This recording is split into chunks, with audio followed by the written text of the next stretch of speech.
Okay, good afternoon. Ms. Flowers, are you going to be appearing by telephone again, or are the technical problems worked out? I believe that the technical problems are resolved. Thank you. All right, very good. Apologize for that. That's all right. All right, we're here on the case of Williams versus, and if you could help me with the name, Ms. Flowers. I like to call him Mr. Alnono. Okay, Mr. Alnono, case 21-146. I'm Judge Evander. I'll be presiding over the oral arguments this afternoon. I'm joined on the panel by Judge Nardella and Judge Wozniak. These arguments are being live streamed and recorded, so the public will have a chance to view them. If you have any electronic devices, make sure you turn them off at this time so the oral arguments are not interrupted. Ms. Popovich, how much time do you wish to reserve for rebuttal?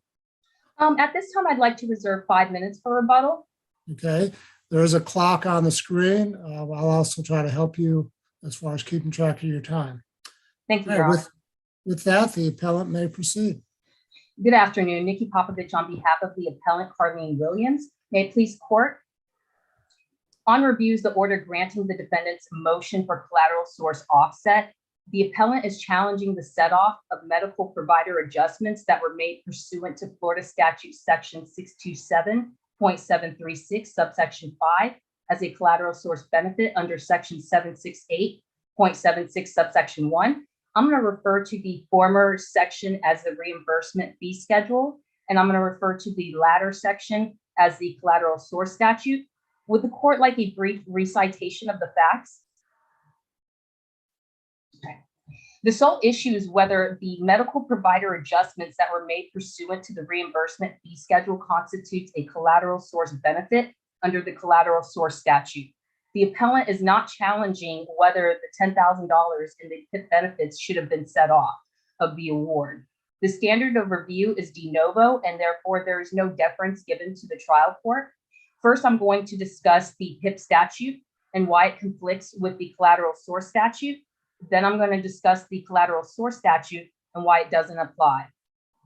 Ms. Popovich, before you get into that, can I ask just one question on the facts section? I want to make sure we're on the same page on. Did the medical bill summary that was submitted to the jury reflect all past due medical bills that Mr. Williams had incurred? Mrs. Williams, yes, I believe it did have all the past due medical expenses included on it. Thank you. So this action is governed by the Florida Motor Vehicle No Fault Law. Under this law, the Florida Supreme Court has determined that if there is a conflict between the PIP statute and the collateral source statute that the PIP statute controls, I'd like to first direct this court's attention to the PIP statute, specifically subsections 1, 3, and 5. The relevant part of subsection 3 provides that an injured party who brings suit under the no fault law, quote, shall have no right to recover any damages for which PIP benefits are paid or payable. Subsection 1, it states certain PIP benefits and limits medical benefits that are payable to $10,000, and it does not provide for medical provider adjustments that were made pursuant to the reimbursement fee schedule. If you look under subsection 1A, it limits payments of medical benefits to 80% regardless of whether that PIP limit has been met. Therefore, when you look under subsection 1, medical provider adjustments made pursuant to the reimbursement fee schedule are not considered payable under the PIP statute. Moreover, if you look under subsection 5, which is the reimbursement fee schedule, it's silent regarding whether medical provider adjustments should not be recovered as damages, only that there shall be no balance billing for such adjustments. This is important because these medical providers, they cannot seek the balance of these adjustments, making them not due, not owed. Counsel, I'm sorry to interrupt you. Judge Evander's trying to get back into oral arguments. So if we can pause while we wait for him. And I don't know where he got off, but we may need to reset the clock. Absolutely. We'll take a short recess. No, absolutely not. We're going to take a short recess and we'll be back with the full panel. Okay. Thank you.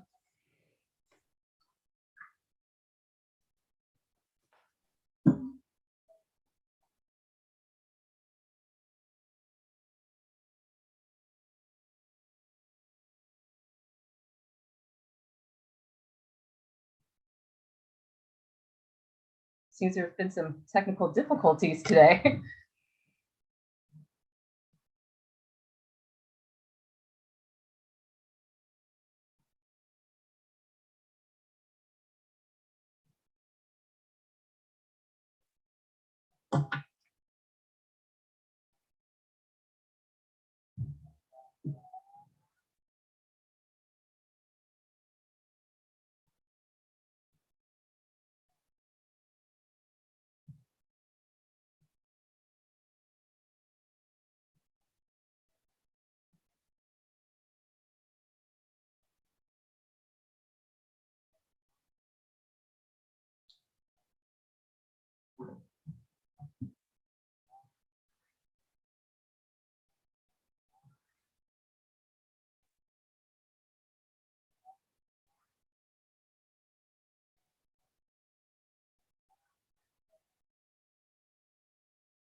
just to keep you informed, we haven't forgotten you. Our IT is working with Judge Evander to try and get him back connected.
Judge Evander will be joining by phone momentarily.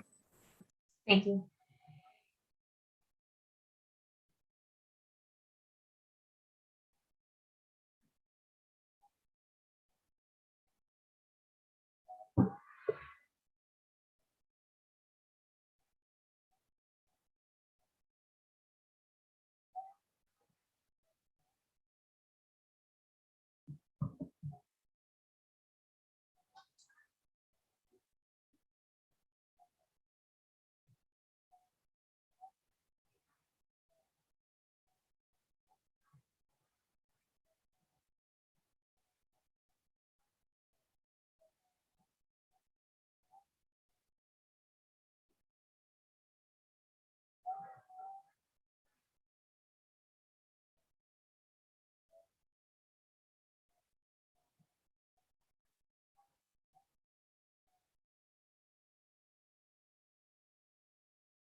Hello?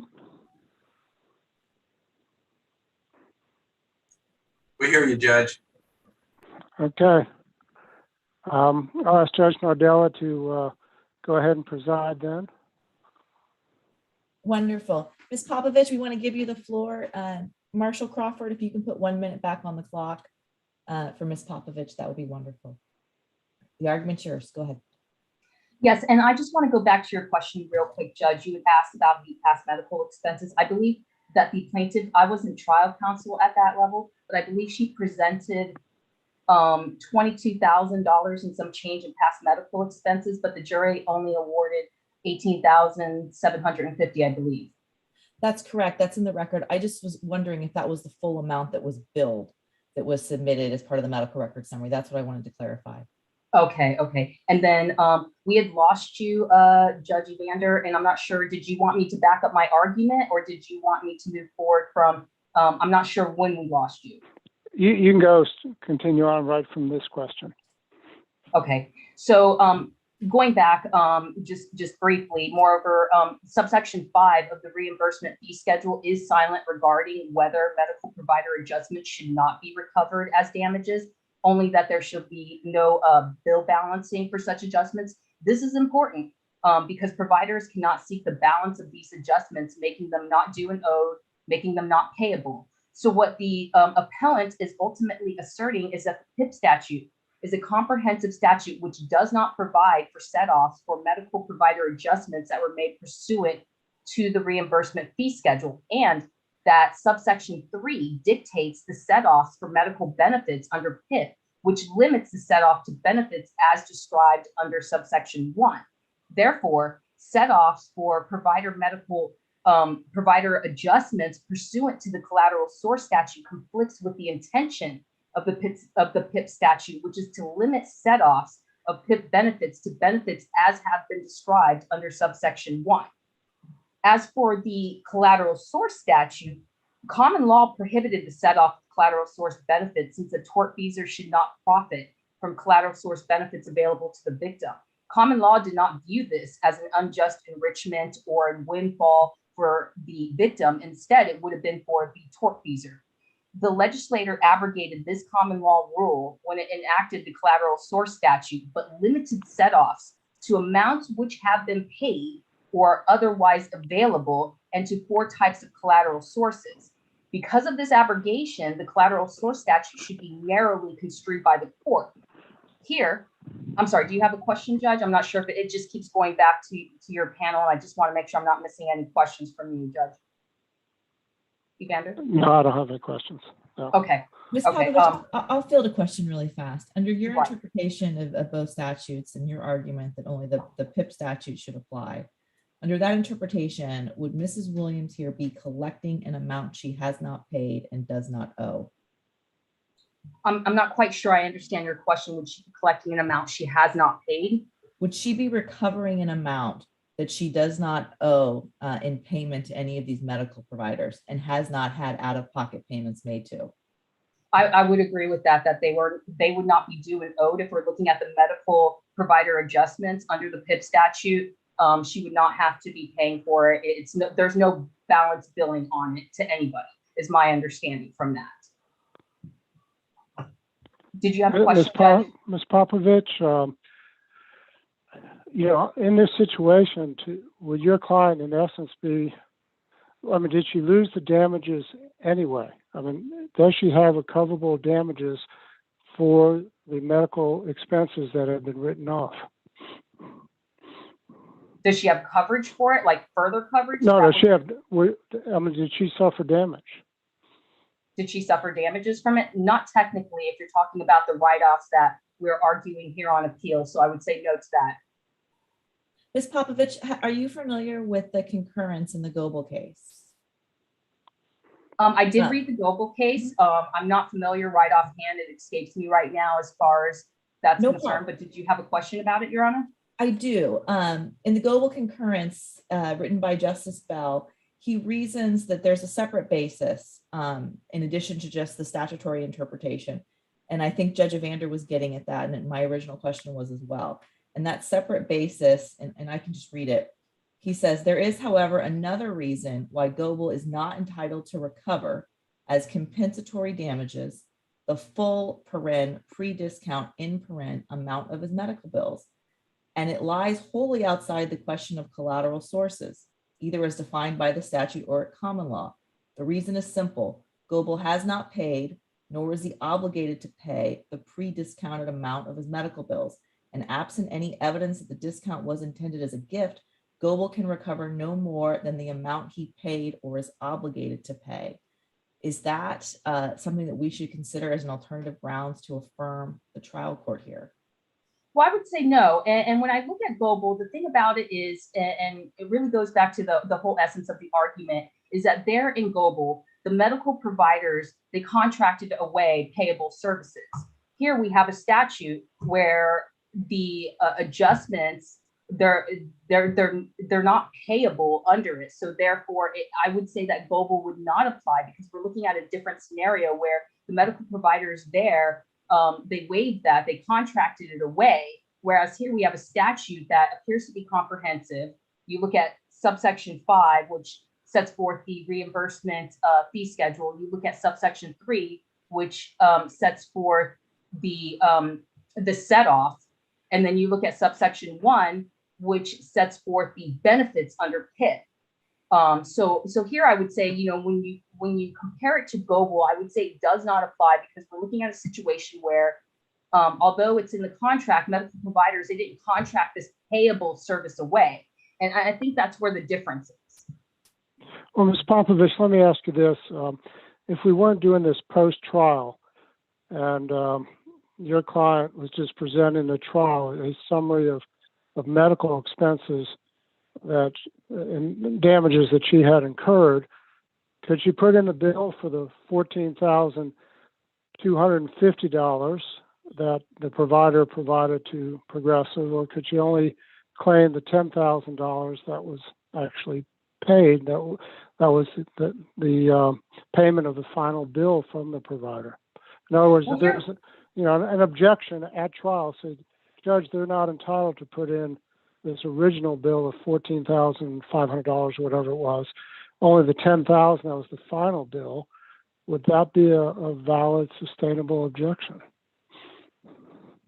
I think that the plaintiff in the case can go after both. You got the PIP benefits under that, as far as, and maybe I'm just not understanding your question exactly. Are you asking whether she would have been able to object, or are you asking whether she would have been entitled, I guess? I'm saying, could the defendant object and say, Judge, the initial bill may have been $14,500, but the final bill was for the $10,000, and therefore that's all they should be able to put into evidence before the jury. Well, we believe that the final bill, and maybe I'm just not understanding your question, and my apology for that, but I believe that, you're looking at the final bill as far as past medical expenses, that exceeded that well into the, it was 22,000 and she was only awarded the 18. Right, but the one from the provider to Progressive was 14,500 or so. And the amount that was written off was the 4,500 or 4,600, whatever it was. But the money submitted to the PIP carrier wasn't that the part that was written off? Yes, yes. So the PIP carrier exceeded 10,000. Yes, the part that exceeded was written off. Yes. However, it was a set off against the plaintiff actually. When you set off that amount, it changed because at trial level, the plaintiff had prevailed on that. However, when you take into account the offers of judgment that came into play and everything, and then if you're setting that off, then it changes the whole thing. So when you look at that, here we're having, if you want to go that way, here we're having where a tortfeasor is actually the one benefiting from that rather than the victim in this case. And that's where we take a contention with. I do understand it, and maybe this would answer your question. As far as the 10 grand, yes, that was taken care of under the PIP part. The 4,500, no, the plaintiff would not be subjected to that payment at all, and neither, to my understanding, would the defendant on that. And so your answer to the question of why the plaintiff should be entitled to that money, even though it's, they didn't pay it and they have no obligation to pay it, was because of the way the statute is written. Yes, that is exactly what I'm getting at. I'm essentially saying that the statute doesn't allow for that, and therefore, because the defendant is not entitled to that, it should not have been set off. That is the essence of the argument. Yes, Your Honor. Okay, thank you. So going back to the collateral source statute, when you look at the first paragraph of it, it talks about that the benefits have been paid or are available. But here, medical provider adjustments, they weren't paid. There's no bill balancing. They're not available since they're not even due or owed. They're not collectible, and they're not considered payable under the PIP statute. But are they not payable under the definition or the reasoning in the GOBL case? And why should that reasoning not apply to the PIP statute as well, which uses similar terminology? Well, I go back to the fact that we have a comprehensive statute here when you look at PIP. And I believe that Goebel was quite different in the terms of how it played out. Here you have a medical provider with the HMO, they're contracting away. This is not by statute, where the statute specifically says under subsection 3 that set-offs are ones that are paid or payable. And that's where I see the difference here is it comes down to really the PIP statute and Goebel not applying that and therefore taking it out of the realm. So when you look back at the collateral source statute, this alone, when you're looking at subsection 1, talking about paid or being available, this alone would end the inquiry as to the application of the collateral source statute, as it keeps with the intention of the PIP statute, which is to limit the benefits to the $10,000, and then anything beyond that, when you're talking about the reimbursements that were adjusted by the providers, that would not come into play because it's not payable. And then the other thing I would like to address as well is the appellee argued that the medical provider adjustments were applicable as a collateral source statute under subsections A or 2A2 and 2A3. As for subsection 2A2 concerning the insurance, it reads in terms of health insurance or any other similar benefit. However, when we're talking about the PIP benefits, again, I'm going back to it's statutory in nature. The medical provider adjustments that were made pursuant to the reimbursement fee schedule are not considered payable benefits under subsection 1. So I'm being really stringent on what the actual terms are in the language of each statute, specifically PIP, really, when it comes down to it. But when you look at subsection 2A3 under the collateral source statute, it pertains to contracts whereby an entity is obligated to pay or reimburse medical providers for services and costs. And again, it goes right back to this is not payable. There's no balance billing on it. So that is where the main contention is and the exact words of the statute. Here, medical provider adjustments that were made pursuant to the reimbursement fee schedule, again, they're not paid, they're not reimbursed. Furthermore, if you look at the definition of the collateral sources that are under the 4 that are enumerated, it does not include PIP benefits. And we do want to carve that out. We're saying Counsel, that these PIP. Do you want to keep going? You've exceeded your 5-minute rebuttal time. If you want to reserve. I will go ahead and reserve the rest for rebuttal. Thank you, Your Honor. Of course. Counsel for appellee, Ms. Flowers. Thank you, Your Honor. May it please the court. Angela Flowers, representing the defendant, Mr. Alnuno. We're clear that there is only one issue that's before the court on appeal, and that is the assertion that the trial court erred in granting the part of the set-off that's attributable to those portions of the provider's bills which were written off and became debt forgiveness from the plaintiff's perspective. The court did this by applying the general collateral source statute 768.76, which the defendant pled as a basis for collateral source from the beginning of the case, which the parties stipulated was an issue that would be addressed post-trial along with the PIP set-off issue. And so that allowed the case to proceed with the full past damages being submitted to the jury pursuant to the medical summary, which was also a stipulated to document.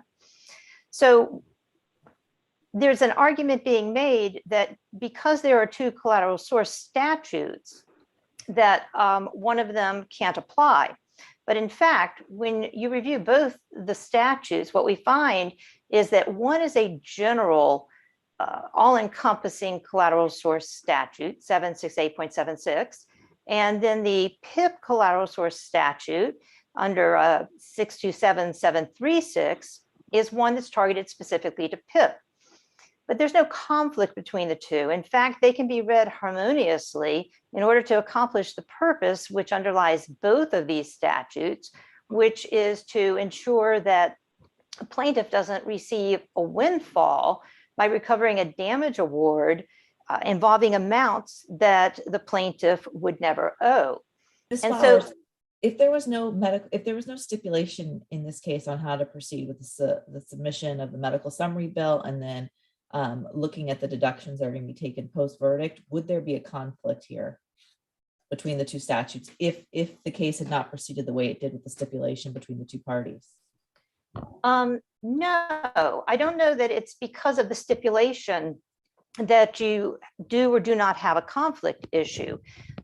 It's the fact that indeed there was a reduction of the debt that plaintiff would have owed had there not been a contract which bound her medical providers to write off and forgive any charges that they might have made against the plaintiff because of the fact of the submission of the billing to PIP. So what you have is, and the reason that one of the reasons we have the two statutes is because the PIP set off statute would be unnecessary, frankly. PIP would be set off under the general collateral source statute if we didn't have it. But the legislature did incorporate a provision for set off in the PIP statute. And it's different in that for some reason it was contemplated that the PIP payment should be dealt with differently during trial when you were seeking PIP set-offs. Of course, as a practical matter, in most cases, the parties all stipulate that PIP is going to be addressed post-trial rather than looking at a reduction of the damage amounts that are submitted to the jury. So you don't necessarily need that subset of collateral source set-offs, which you find in the PIP statute. It all would be covered by the collateral source statute without it. And we have a precedent for the concept that in cases where PIP payments are made, that you apply not only the PIP set-off statute, but also the general collateral source statute. Two of the cases that are cited in the brief would be the Allstate versus Rudnick case and State Farm versus Swidel. And in each of those cases, the courts approve set-off for both PIP and for MedPay. So, and they rely upon the general collateral source statute 768.76 in order to make the set-off as to MedPay.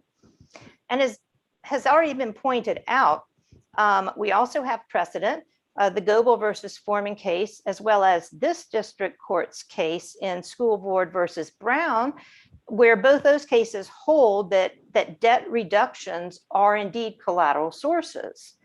So each of these cases, or this body of precedent, supports the concept that you can apply both collateral source statutes in a single case involving PIP, and that's indeed what the trial judge did in this case. And I don't think that there's any dispute that under the general collateral source statute, that these debt reductions, which were based on the contractual arrangements, which the providers became a part of by deciding to submit their invoices through PIP, that contractual reductions are a collateral source under our general collateral source statute. So there's no legal reason and no case law that supports the concept that you don't apply both of these collateral source statutes if the plaintiff has received collateral sources that, if not set off, will result in a windfall to the plaintiff. So the trial court properly employed both of these statutes. The case law in general supports the concept that both statutes do apply and that they can be applied in a case involving PIP benefits. So that pretty much sums up the defendant's position. So if there are no other further questions, I'll just rely on the answer brief and ask that the court affirm the final judgment entered by the trial court.